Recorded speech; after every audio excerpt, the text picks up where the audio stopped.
বিয়ে করলে তুমি খাওয়াবা কেমনি, মোহরানা দিতে হবে, ভরণ পোষণ দিতে হবে, এই দিতে হবে, তুমি এখনো এস্টাবলিশড হও নাই। এখনকার যুবকদেরকে বিয়ের কথা বললে ওরা কি বলে, আমি এস্টাবলিশড হই নাই, বয়স কিন্তু 42।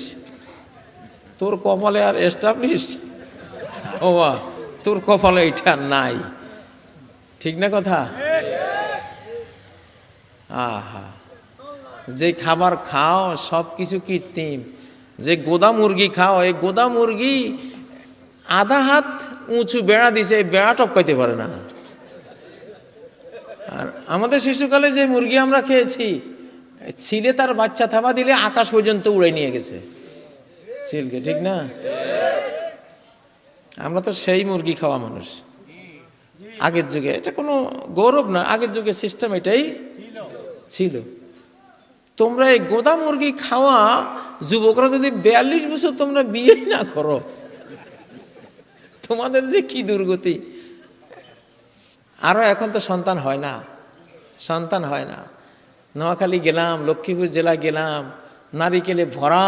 আমার নারিকেল গাছের জন্য আকাশও দেখি না আমরা, গাছে নারিকেল নাই। কেন, কি হলো? কয় যে কারেন্টের পিলার আর হলো মোবাইল টাওয়ার বসাবার পরে নারকেলগুলো ছোট হতে হতে হতে আস্তে আস্তে আস্তে আস্তে সব। এখন বিজ্ঞানীরা বলতে পারবো না এইসব টাওয়ারে কি আছে, কি রেডিয়েশন আছে। আল্লাহু আকবার, বাস্তব কথা। উন্নত দেশে, উন্নত বিশ্বে এক একটা টাওয়ার বসায় 40 তলা বিল্ডিং এর উপরে, মানে অনেক ঊর্ধ্বে, যাতে করে রেডিয়েশনটা অনেক উপরে তারা করে। আর আমাদের দেশে মাথার উপরে পারে না, খালি মাথা নিয়ে দাঁড়াই থাকবো টাকা পাওয়ার জন্য, ঠিক না? যাই হোক ভাই, এখন এগুলো তো, তোমরা তো সেই যুগের গোদা মুরগির যুগের মানুষ। তোমরা গোদা শশা, আমরা শশা খাইছি এতটুকু, হায় রে ঘ্রাণ, হায় রে স্বাদ, আজও মনে পড়ে জিহ্বার মধ্যে।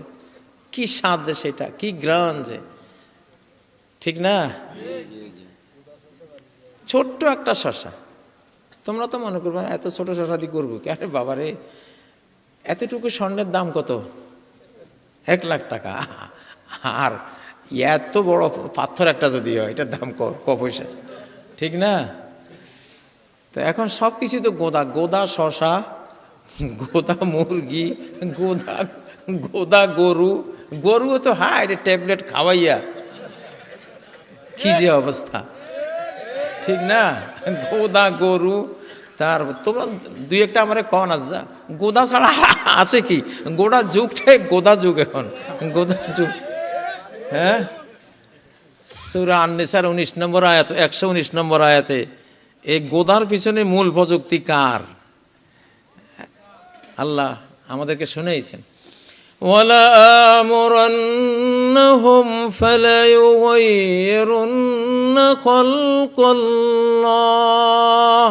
আমি মানুষকে নির্দেশ দিয়ে দিয়ে আল্লাহর সৃষ্টিকে চেঞ্জ করে ফেলবো সব।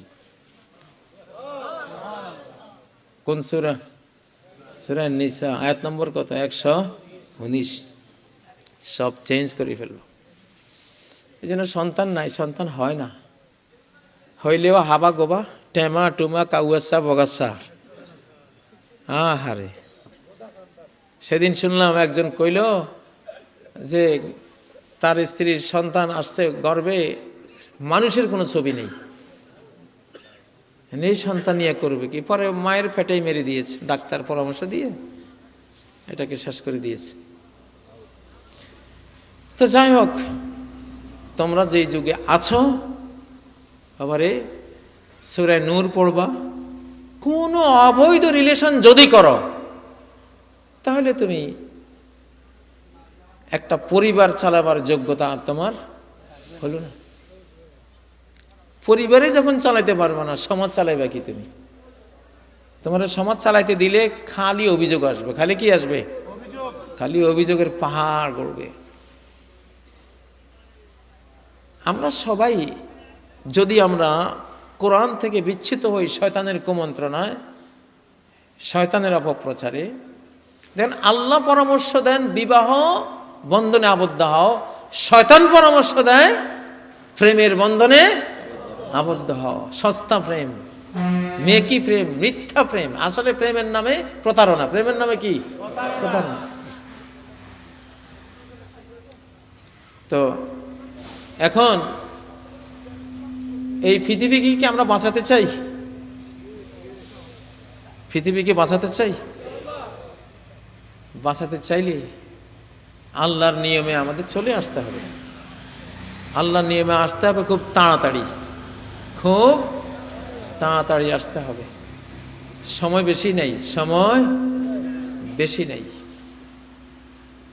কোরআন আল্লাহ তাআলা সূরা আল কামারে 4 বার বলেছেন যে শিক্ষা গ্রহণের জন্য আমি কোরআনকে অনেক সহজ করে দিয়েছি। বিশ্বে 4 বছরের শিশু আছে হাফেজে কোরআন। কয় বছর? 4 বছরের শিশু হাফেজে কোরআন এই পৃথিবীতে রানিং আছে। 6 বছরের শিশু আছে তরজমা সহ, ট্রান্সলেশন সহ মুখস্থ কোরআন। তো 4 বছর 6 বছরে যদি পারে, তা আমরা কেন পারবো না? আমারও তো একটা জীবনে পরীক্ষা আছে। আমি 36 দিনে হেফজে করেছি, আলহামদুলিল্লাহ। আমি 36 দিনে হেফজে করেছি, তাও বয়সকালে, যখন স্মরণ শক্তি খুব সতেজ থাকে ওই সময় না। 1993 সাল যখন আমি হাদিসের অধ্যাপনা করি জামিয়া কাসেমিয়া, তখন 36 দিন। কেমন 36 দিন? 36 দিনে 4 ঘন্টা করে আবার প্রতিদিন ক্লাসও নিয়েছি। ক্লাস করে এসে আবার রান্না করে নিজে হাতে রান্না করে খেয়েছি। এর ফাঁকে যদ্দূর পেরেছি কোরআন, আল্লাহর কোরআন। কারণ সেই যেই সংকল্পের সাধন কিংবা শরীর পতন, মরলে মরছি, এটা অর্জন করেই ইনশাআল্লাহ বের হব, এইরকম একটা অপরাজেয় সংকল্প করে নেমেছিলাম। আল্লাহ তাআলা তৌফিক দিয়েছেন। মাঝে মধ্যে পত্রপত্রিকায় পড়ি 60 বছরে হাফেজ, তার সারা জীবনের সাধনা ছিল। আল্লাহ তাআলা সেটা মঞ্জুর করেছেন। আল্লাহর সাথে থাকলে যত অসাধ্য আছে সব কি সাধন করা যায়। তো বাবারা, আমি আগেই বলেছি, প্রথমেই বলেছি, হয় তুমি জিকির কোরআন দিয়ে শয়তানকে পরাজিত করবো, কারণ তুমি যখনই আয়াত পড়ো শয়তান ছোট হতে হতে হতে একটা মাছির মতো ছোট হয়ে যায়, তার কোনো শক্তি থাকে না, তার কোনো শক্তি থাকে না। মিন শাররিল ওয়াসওয়াসিল খান্নাস, কুমন্ত্রণা দাতা খান্নাস। আল্লাহর জিকির শুনলেই, আয়াত শুনলেই পিছিয়ে যায়, লুকিয়ে যায়। আয়াত শোনা মাত্র সে সইতে পারে না, তার গাত্রদাহ শুরু হয়ে যায়। আজান দিলে শয়তান গ্যাস নির্গমন করতে করতে করতে এলাকা ত্যাগ করে, পালায়। আপনারা দেখবেন মাইকে আজান হইলে কুকুর গেউ গেউ শুরু করে দেয়। প্রায় জায়গাতে দেখবেন আজান শুরু তো কুকুরের গেউ গেউ শুরু, ঠিক না? কারণ কুকুরে শয়তানকে দেখে, শয়তান যে পালাচ্ছে কুকুরে এটা দেখে। আপনি কোনো এলাকা দিয়ে যদি মোটরসাইকেল চালিয়ে যান দ্রুত গতিতে, আর কুকুরে দেখলে গেউ গেউ করে আপনাকে নিয়ে ছুটবে। কারণ সে যে কোনো পলায়নরত জিনিস দেখলে সে ভাবে নিশ্চয়ই সে চোর বা অপরাধী, নাহলে পলাই কেন? আপনি যে রাস্তা পার হচ্ছেন এটা সে বুঝে না, সে বুঝে এই লোক আমার ভয়ে পলাচ্ছে, তখন সে ঘেউ দেয়। আমি অনেকে আমাকে প্রশ্ন করেছেন যে আজান শুনলে কেন কুকুর ঘেউ ঘেউ করে? তখন ওই হাদিসটার কথা যে আদবারা শায়তান ওয়ালাহু দুরাতান, সে সশব্দে গ্যাস নির্গমন করতে করতে করতে সে পালিয়ে যায়। তো এটা তো কুকুরের চোখ এড়ায় না, কুকুর দেখে, এই জন্য ঘেউ ঘেউ করে।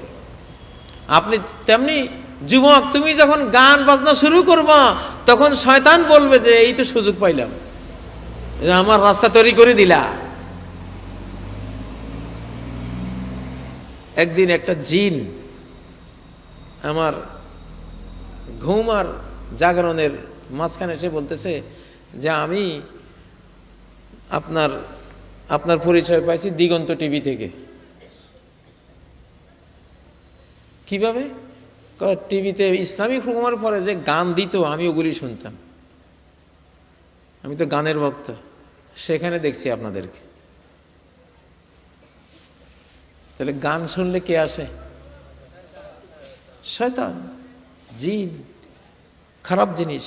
আর কোরআন শুনলে ফেরেশতা আসে, কে আসে? ফেরেশতা আসে আর শয়তান পালিয়ে যায়। এখন যদি আমি শয়তানকে পরাস্ত করতে না পারি, নির্ঘাত শয়তানের সাথে জাহান্নামে যেতে হবে।